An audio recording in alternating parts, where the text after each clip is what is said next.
അപ്പൊ ഡോക്ടറെ ഈ ഒരു ആപ്പിളിനെ ബ്രസ്റ്റ് ആയിട്ടാണ് കാണുന്നത് അല്ലേ? അതെ അതെ. അപ്പൊ ബ്രസ്റ്റിനകത്തുള്ള ആ ഫൈബ്രോയിഡ് മുഴ തന്നെയാണ് ഇപ്പൊ ഈ നീക്കം ചെയ്യുന്നത്. ഫൈബ്രോയിഡിനാണ്. അതെ, നമ്മൾ ബ്രസ്റ്റിനെ ഇതിപ്പോ ഒരു ബ്രസ്റ്റ് ആയിട്ട് സങ്കല്പിക്കുകയാണെങ്കിൽ ഇതിന്റെ ഉള്ളിൽ ഒരു മുഴ ഉണ്ട് മനസ്സിലായില്ല. അപ്പൊ അത് നമ്മൾ ജസ്റ്റ് ആ ഭാഗം മരവിപ്പിച്ച് ചെറിയ സൂചി വെച്ചിട്ട് നമ്മൾ ഒന്ന് കാണാൻ പറ്റത്തില്ല, ഒരു ലോക്കൽ അനസ്തേഷ്യയിൽ ചെറിയ സൂചി ആ ഭാഗം ഒന്ന് ചെറുതായിട്ട് മരവിപ്പിക്കും, ചെറിയ സൂചി കൊടുത്ത് ഇതിന്റെ അതിലൂടെ ഈ നീഡിൽ ഇൻട്രൊഡ്യൂസ് ചെയ്ത് നമുക്ക് ഇവിടെ കാണാൻ പറ്റും. ചെറിയ ബിറ്റായിട്ട് ചെറിയ കഷ്ണങ്ങൾ വരുന്നതായിട്ട് കാണാൻ പറ്റും മനസ്സിലായില്ല. അപ്പൊ അതിങ്ങനെ അവിടെ വലിയ മുറിവുകളോ തുന്നലുകളോ ഒന്നും ഇടുന്നില്ല.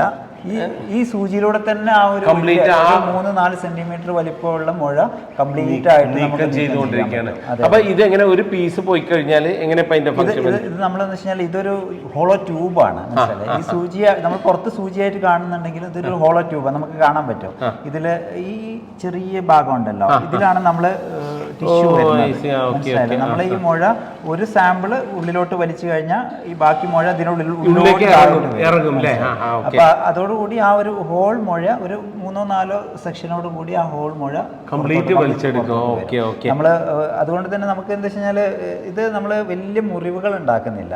പിന്നെ അതേപോലെ വലിയ അനസ്തീഷ്യ നമ്മൾ പേടിച്ച് ഹോസ്പിറ്റലിൽ പോയി അഡ്മിറ്റ് ആയിട്ട് അങ്ങനെ അനസ്തീഷ്യ കൊടുത്ത് ചെയ്യേണ്ട ഒരു പ്രൊസീജിയർ അല്ല. നമ്മൾ ആ ഭാഗം മരയിപ്പിച്ച് പേഷ്യൻറ്റിനെ ഒരു 15 to 30 മിനിറ്റ്സ് എടുക്കുന്ന ഒരു പ്രൊസീജിയറാണ്. അത് കഴിഞ്ഞ് പേഷ്യൻറ്റിനെ ഒരു അരമണിക്കൂർ അവിടെ ഒബ്സർവേഷന് കിടത്തും, എന്നിട്ട് പിന്നെ വീട്ടിൽ വിടും ചെയ്യും. ജസ്റ്റ് ഒരു ഡേ കെയർ പ്രൊസീജിയർ. അപ്പോൾ അതാണ് ഏറ്റവും വലിയ അഡ്വാൻറ്റേജ്. ഡേ കെയർ പ്രൊസീജിയർ ആയിട്ട് നമുക്ക് വലിയ സ്കാർ ഒന്നും ഇല്ലാതെ പേഷ്യൻറ്റിനെ സെയിം ഡേ വീട്ടിലോട്ട് വിടാന്നുള്ളതാണ്. ഓക്കെ, പണ്ട് കാലത്തൊക്കെ ആണെങ്കിൽ ഇത് വലിയൊരു സർജറിയാണ്, വലിയൊരു പ്രൊസീജിയറും കൂടിയാണ് ഈ സംഭവം എന്നല്ലേ. അപ്പൊ ചെങ്ങന്മാരെ, ഞാൻ ഇന്നുള്ളത് മലപ്പുറം ജില്ലയിലെ മലപ്പുറം ടൗണിലുള്ള ഏറ്റവും ആദ്യത്തെ ഇന്റർനാഷണൽ റേഡിയോളജി ക്ലിനിക്കിലാണ്. അതായത് ഡോക്ടർ നിസാസ് ഗ്ലോബൽ സ്കാൻസിലാണുള്ളത്. എൻ്റെ കൂടെ നിന്നുള്ളത് നമ്മുടെ ഡോക്ടർ നിസാർ സാറാണ്.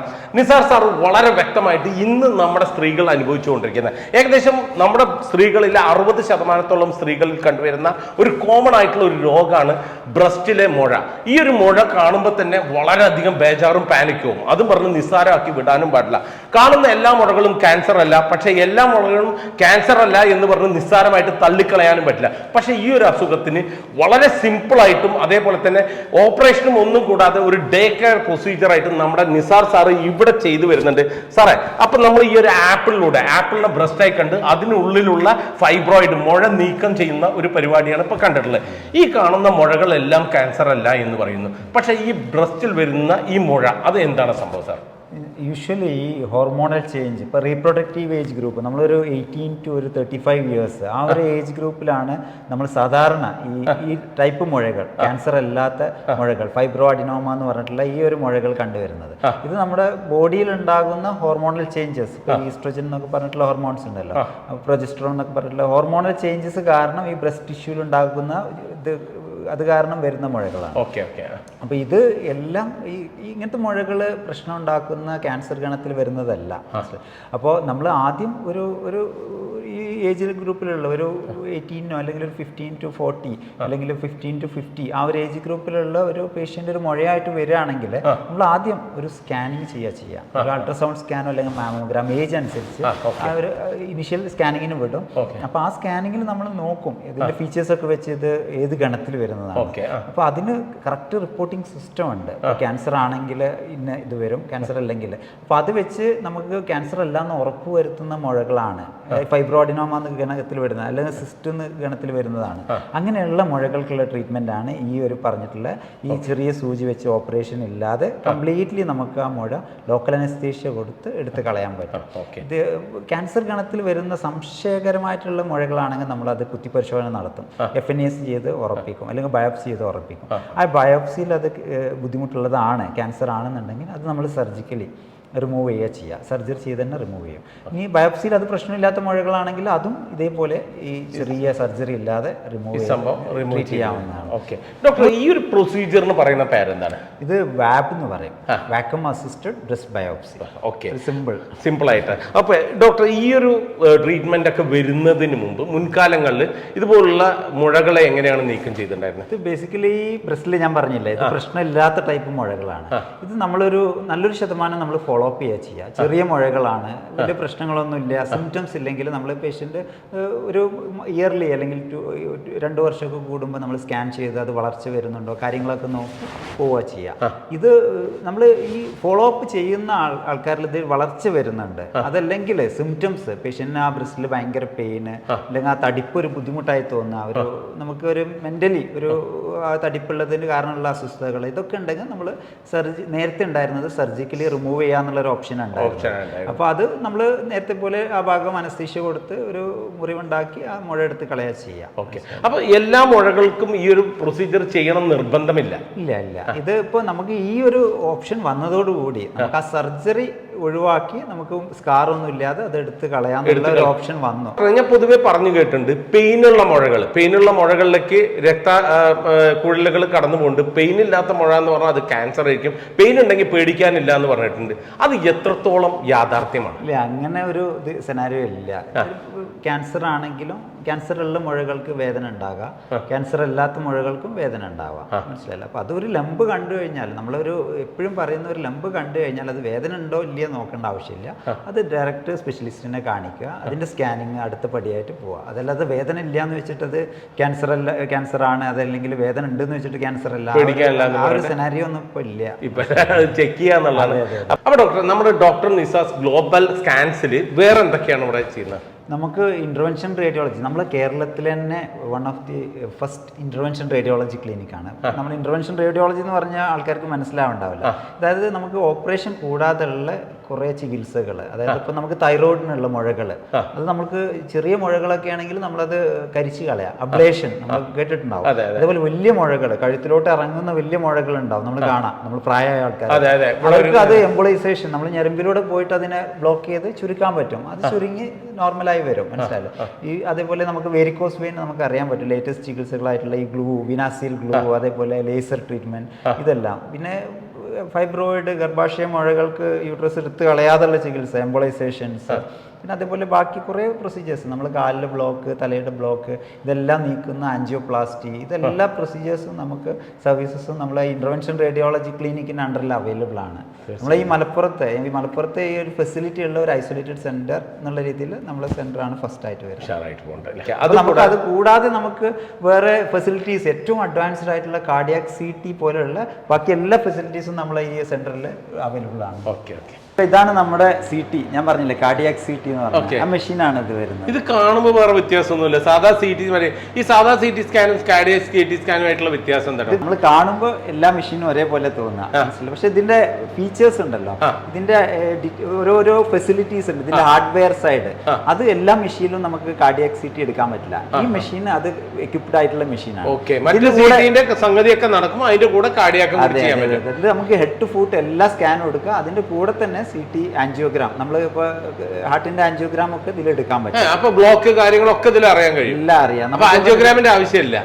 ബേസിക്കലി എന്ന് പറഞ്ഞാൽ നമുക്ക് ഈ ഒരാൾക്ക് ഇപ്പോൾ ഞാൻ പറയുന്നത് ഇപ്പോൾ ഒരു പെട്ടെന്ന് ഒരാൾ നെഞ്ചുവേദന വന്ന് അറ്റാക്ക് ആയിട്ട് വരുമ്പോൾ നമ്മൾ ഇവിടെ വന്നിട്ട് സ്കാൻ എടുക്കുക എന്നല്ല പറയുന്നത്. നമുക്ക് ഒരാൾക്ക് ഒരു സംശയമുണ്ട്, ഇപ്പോൾ റിസ്ക് ഉള്ള ആളാണ്, ഷുഗർ പ്രഷറൊക്കെ ഉള്ള ആൾക്കാരാണ്, അതല്ലെങ്കിൽ ഫാമിലിയിൽ ഒരു ഹിസ്റ്ററി ഉണ്ട് അറ്റാക്കിന്റെ, അങ്ങനത്തെ ആൾക്കാർക്ക് എടുക്കാൻ പറ്റിയ ഒരു സ്കാൻ, അവർക്ക് ചെക്കപ്പിന്റെ ഭാഗമായിട്ട് ബ്ലോക്ക് ഉണ്ടോ അങ്ങനത്തെ കാര്യങ്ങളൊക്കെ അറിയാൻ വന്ന് എടുക്കാവുന്ന ഒരു സ്കാനാണ് ഈ കാർഡിയാക് CT.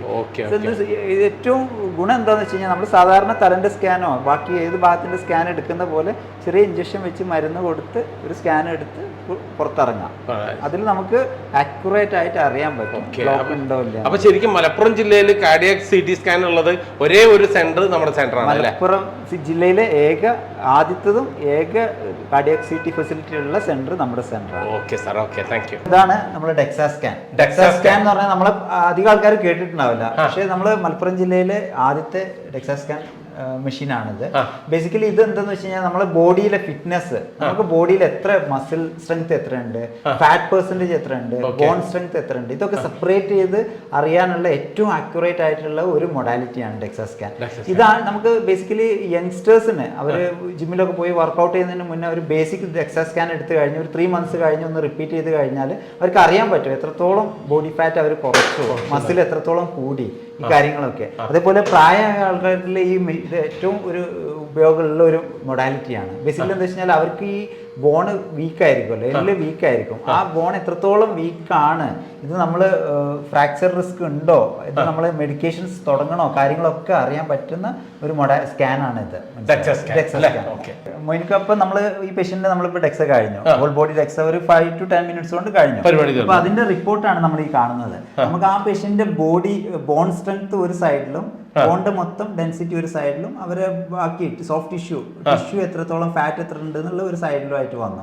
ഇതിൽ നമുക്ക് ഓരോ ട്രെൻഡ്, ഈ പേഷ്യന്റിന്റെ ബോണിന് എത്ര സ്ട്രെങ്ത് ഉണ്ട്, എത്ര ഫാറ്റ് ഉണ്ട്, വിസറൽ ഫാറ്റ് ആണല്ലോ നമ്മൾ ഏറ്റവും ബുദ്ധിമുട്ടുണ്ടാക്കുന്നത്, ഡയബറ്റീസ് അങ്ങനത്തെ കാര്യങ്ങൾക്ക്, അത് എത്ര പെർസെന്റേജ് ഉണ്ട്, അതേപോലെ എല്ലാം സെപ്പറേറ്റ് ചെയ്ത് കാണിക്കും. അപ്പൊ എന്താ വെച്ച് കഴിഞ്ഞാൽ നമുക്ക് ഈ പറഞ്ഞ പോലെ ഈ ഓരോ ഇതനുസരിച്ച് ഇപ്പൊ ഡെൻസിറ്റി കുറവുള്ള ഭാഗങ്ങൾ ഉണ്ടെങ്കിൽ നമ്മൾക്ക് അതിനനുസരിച്ച് മെഡിസിൻ കഴിക്കേണ്ടതാണ്, മെഡിസിൻ കഴിക്കുക. നമ്മൾ എക്സസൈസ് ചെയ്ത് സ്ട്രെങ്തൻ ചെയ്യേണ്ട ഭാഗങ്ങൾ അത് ചെയ്യാം.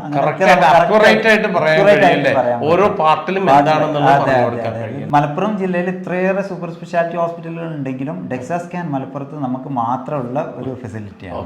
കൂടാതെ ഇതാണ് നമ്മുടെ ഡിജിറ്റൽ മാമോഗ്രാം. നമുക്ക് ബ്രസ്റ്റ് ക്യാൻസർ ഒക്കെ നേരത്തെ കണ്ടെത്തുന്നതിനുള്ള മെഷീൻ, ഏറ്റവും അഡ്വാൻസ്ഡ് ആയിട്ടുള്ള മെഷീനാണിത്. പിന്നെ ഇതിന്റെ കൂടെ തന്നെ നമുക്ക് എക്സ്റേ, അതേപോലെ MRI ആണെങ്കിൽ 1.5 ടെസ്റ്റിൽ അഡ്വാൻസ്ഡ് MRI, അൾട്രാസൗണ്ട് സ്കാൻ ആണെങ്കിൽ നമുക്ക് ഏറ്റവും ലേറ്റസ്റ്റ് ആയിട്ടുള്ള 3D 4D ഇൻകോർപ്പറേറ്റ് ചെയ്തിട്ടുള്ള മെഷീൻസ് ആണ്. പിന്നെ TMT, ECG, എക്കോ, എല്ലാം ഒരു ഡയഗ്നോസ്റ്റിക് സെന്ററിന് വേണ്ടിയിട്ടുള്ള എല്ലാ മെഷീനറീസും ഉൾപ്പെടുത്തിയിട്ടുള്ള ഒരു കോംപ്രഹെൻസീവ് സെന്ററാണ് നമ്മളിപ്പോൾ ഈ ഡിസൈൻ ചെയ്തിട്ടുള്ള സെന്റർ. അതിൻ്റെ ഇത് മാത്രമല്ല, നമുക്കൊരു എക്സ്പേർട്ട്, നമുക്കൊരു 3 റേഡിയോളജിസ്റ്റ്മാർ, അതേപോലെ ടെക്നീഷ്യൻസ് എല്ലാവരും കൂടിയുള്ള ഒരു ടീമാണ്, ഹോൾ ടീം, ഒരു എക്സ്പീരിയൻസ്ഡ് ടീമാണ് നമുക്കുള്ളത്. ഇതാണ് നമ്മുടെ ടീം, ഹോൾ ടീം ഡോക്ടേഴ്സ്. നമ്മൾ 3 ഡോക്ടേഴ്സ്, ഡോക്ടർ ഇജാസ്, ഡോക്ടർ ഹുസ്ന, ഡോക്ടർ ഖദീജ, പിന്നെ നമ്മളെ ടെക് ടീമും സപ്പോർട്ടിംഗ് സ്റ്റാഫും എല്ലാവരും ഉണ്ട്. ഇതിന് കൂടാതെ തന്നെ നമ്മൾ കുറച്ച് പേര് നമ്മളവിടെ വർക്ക് ഓൾറെഡി നടന്നുകൊണ്ടിരിക്കുകയാണ്. എക്സാക്ട് ലൊക്കേഷൻ എവിടെയാണ് വരുന്നത്? ഇത് നമ്മൾ മലപ്പുറം ടൗണിൽ കോട്ടപ്പടി മെഡിമോൾ എന്ന് പറഞ്ഞ ഒരു ബിൽഡിംഗ് ഉണ്ട്, അതിന്റെ 2nd ഫ്ലോറിലാണ് വരുന്നത്. പ്രവർത്തിച്ചു വരുന്നത്. അല്ല ഡോക്ടർ, ഇവിടുത്തെ വർക്കിംഗ് ടൈം ഒക്കെ എങ്ങനെയാണ്? ടൈമിംഗ് 24 hours ആണ്. 24 hours ഉണ്ട്. 24 hours നമ്മൾ CT MR ഇതെല്ലാം നമ്മൾ 24 hours വർക്കിംഗ് ആണ്. ബാക്കി നമ്മൾ അൾട്രാസൗണ്ട്, അതേപോലെ മാമോഗ്രാം, ഇങ്ങനത്തെ ചില ടെസ്റ്റുകൾ നമ്മൾ മോർണിംഗ് 9 to 6 ആ ഒരു ടൈമിങ്ങിൽ ഡോക്ടേഴ്സിന്റെ അവൈലബിലിറ്റി അനുസരിച്ചാണ് നമ്മൾ ഇവിടെ നടന്നുകൊണ്ടിരിക്കുന്നത്. ഡോക്ടർ, ഇവിടെ എന്തെങ്കിലും പാക്കേജസ് വല്ലതും ഉണ്ടോ? ഹെൽത്ത് പാക്കേജസ് ആക്ച്വലി നമ്മൾ ഈ 3 മൊഡാലിറ്റീസ് ഉള്ള കാരണം നമ്മളിതെല്ലാം ഇൻക്ലൂഡ് ചെയ്തിട്ട് വേരിയസ് പാക്കേജ് സെറ്റ് ചെയ്തിട്ടുണ്ട്. അപ്പോൾ അതിൽ നമ്മൾ എടുത്ത് പറയാൻ പറ്റുന്ന ഒരു പാക്കേജാണ് ഈ ഫിറ്റ്നസ് പാക്കേജ് എന്ന് പറഞ്ഞിട്ട്. ഇപ്പോൾ ഈ റീസെന്റ് കാർഡിയാക് ഇവന്റ്സ് ഒക്കെ ഇത്ര കൂടുതലായ സ്ഥിതിക്ക് കുറേ അറ്റാക്ക് ഒക്കെ കാണുന്ന ഈ ഒരു ഇതിൽ നമ്മൾ ഈ പാക്കേജ് നമ്മൾ ഏകദേശം ഒരു 6500 ഇൻക്ലൂഡ് ചെയ്തിട്ട് എക്കോ, TMT, അതേപോലെ ഏറ്റവും അഡ്വാൻസ്ഡ് ആയിട്ടുള്ള ഡെക്സാ സ്കാൻ, ഇതെല്ലാം ഇൻക്ലൂഡ് ചെയ്തിട്ടുള്ള ഒരു പാക്കേജാണ്. ഇത് നമുക്കൊരു ഹെൽത്ത് റിസ്ക്, യങ്സ്റ്റേഴ്സിലുള്ള ഹെൽത്ത് റിസ്ക് അസസ് ചെയ്യാൻ പറ്റിയ ഒരു പാക്കേജാണ്. ഓക്കെ, നമുക്ക് ഈ നിസാർ ഗ്ലോബൽ സ്കാൻസ് നമ്മുടെ മലപ്പുറത്തല്ലാതെ വേറെ വല്ലവിടെ? മലപ്പുറം സ്കാനിങ് ആക്ച്വലി ഇത് രണ്ടും കൂടി സമന്വയിപ്പിച്ചിട്ടുള്ള സ്കാനിങ്ങും ഇൻ്റർവെൻഷനും സമന്വയിപ്പിച്ചിട്ടുള്ളത് മലപ്പുറത്താണ് ഉള്ളത്. നമ്മൾ കാലിക്കറ്റ് നമുക്കുള്ള ബ്രാഞ്ച് ഉണ്ട്, അത് അവിടെ ഇൻ്റർവെൻഷൻ റേഡിയോളജി ട്രീറ്റ്മെൻറ്റ്സ് മാത്രമാണ് ഉള്ളത്, സ്കാനിങ് ഇല്ല. അത് ബേസിക്കലി ഇപ്പോൾ വെരിക്കോസ് ട്രീറ്റ്മെൻറ്റ്, തൈറോയിഡിൻ്റെ മുഴകൾക്കുള്ള ട്രീറ്റ്മെൻറ്റ്, അങ്ങനത്തെ ഓപ്പറേഷൻ കൂടാതെയുള്ള ട്രീറ്റ്മെൻറ്റ്സ് മാത്രമാണ് അവിടെ ഉള്ളത്. അപ്പോൾ ചെങ്ങന്മാരെ, നമ്മുടെ മലപ്പുറം ജില്ലയ്ക്ക് മാത്രമല്ല കേരളത്തിന് തന്നെ അഭിമാനിക്കാവുന്ന ഒരു സ്കാൻ സെൻ്ററാണ് നമ്മുടെ ഡോക്ടർ നിസാർ ഗ്ലോബൽ സ്കാൻസ് ഉള്ളത്. ഇവിടെ എടുത്തു പറയാനുള്ളത് എന്താ വെച്ചാൽ റീസണബിൾ ആയിട്ട് ഇവിടെ ചെയ്തു തരണമെന്നുള്ളതാണ്. ഇവിടുത്തെ ആംബിയൻസ് വേറെ ലെവലാണ്. വേറൊന്നുമല്ല, നമ്മുടെ വിദേശ രാജ്യങ്ങളിൽ പ്രത്യേകിച്ച് ഗൾഫിലൊക്കെ കാണുന്ന അതേ സെറ്റപ്പ്. അതുകൂടാതെ തന്നെ വളരെ സ്പേഷ്യസ് ആണ് എല്ലാ സംഗതികളും ഇവിടെ ഉള്ളത്. പിന്നെ മെഷീനറിയുടെ കാര്യത്തിലായാലും ടെക്നോളജി ആയാലും ലേറ്റസ്റ്റ് ടെക്നോളജി ആയാലും ഇത് ഉപകാരപ്പെടുന്ന ഒരുപാട് പേരുണ്ടാവും. അതേപോലെ തന്നെ ഇന്റർനാഷണൽ റേഡിയോളജി എന്നുള്ള പ്രൊസീജിയർ, ഓപ്പറേഷനെ ഭയന്നുള്ള നമ്മുടെ സഹോദരന്മാർക്ക് എന്തായാലും വളരെയധികം ഉപകാരപ്പെടും. മാക്സിമം വീഡിയോ ഷെയർ ചെയ്യുക. അപ്പോൾ അടുത്ത വീഡിയോ കാണുന്നവരെ ബൈ.